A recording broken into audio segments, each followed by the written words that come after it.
Halo semuanya, di sini kita akan membahas perbandingan senilai dan juga perbandingan berbalik nilai. Selanjutnya, kita bisa langsung membahas materi mengenai perbandingan senilai dan juga perbandingan berbalik nilai. Sebelumnya, apakah teman-teman sudah pernah mempelajari tentang perbandingan? Lalu, apa yang dimaksud dengan perbandingan senilai? Kira-kira apa itu perbandingan senilai? Jadi, perbandingan senilai adalah perbandingan dua besaran yang jika salah satunya bertambah, maka besaran lainnya juga ikut bertambah.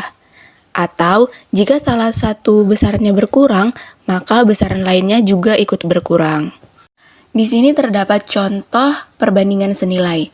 Teman-teman bisa memperhatikan gambar tersebut, di mana terdapat satu buah bus yang berisi 4 orang anak.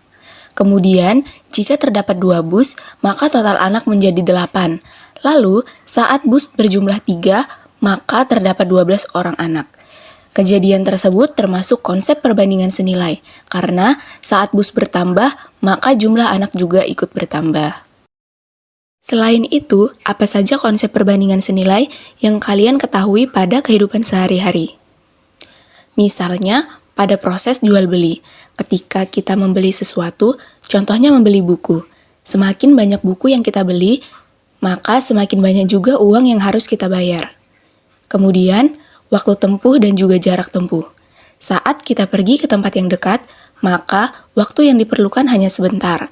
Tetapi, saat kita pergi ke tempat yang lebih jauh, tentunya waktu yang dibutuhkan juga semakin lama. Kemudian, untuk menyelesaikan masalah perbandingan senilai, kita dapat menggunakan rumus perbandingan senilai.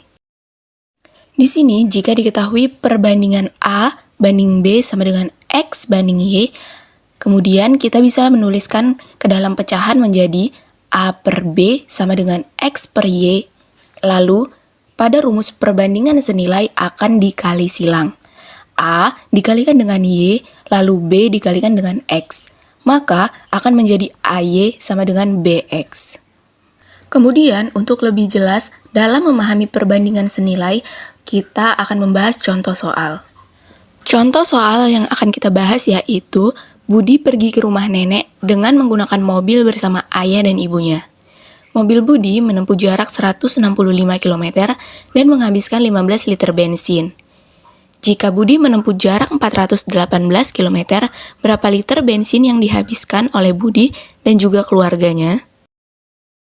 Pertama-tama, untuk mempermudah, kita bisa merapikan jarak dan juga bensin yang digunakan. Ketika jaraknya 165 km, bensin yang digunakan yaitu 15 liter. Kemudian, saat jarak yang ditempuh 418 km, bensin yang digunakan belum diketahui. Untuk mengetahui bensin yang digunakan saat jarak tempuh Budi dan keluarganya 418 km, dapat kita selesaikan dengan rumus perbandingan senilai. Jarak tempuh dan juga bensin yang dihabiskan, kita dapat mengubahnya menjadi pecahan yaitu 165 per 418 sama dengan 15 per X. Kemudian, sesuai rumus perbandingan senilai, maka akan dikali silang. 165 kita kali dengan X. Lalu, 15 dikali dengan 418. 25 dikali dengan X hasilnya menjadi 165X. Kemudian, 15 dikali dengan 418 hasilnya yaitu 6.270. Di sini kita hanya mencari nilai X-nya saja, maka kita akan menghilangkan koefisien dari variabel X yaitu 165. Koefisien tersebut kita dapat membagi kedua ruas dengan 165. Biasanya disebut pindah ruas, tetapi yang sebenarnya adalah membagi kedua ruas.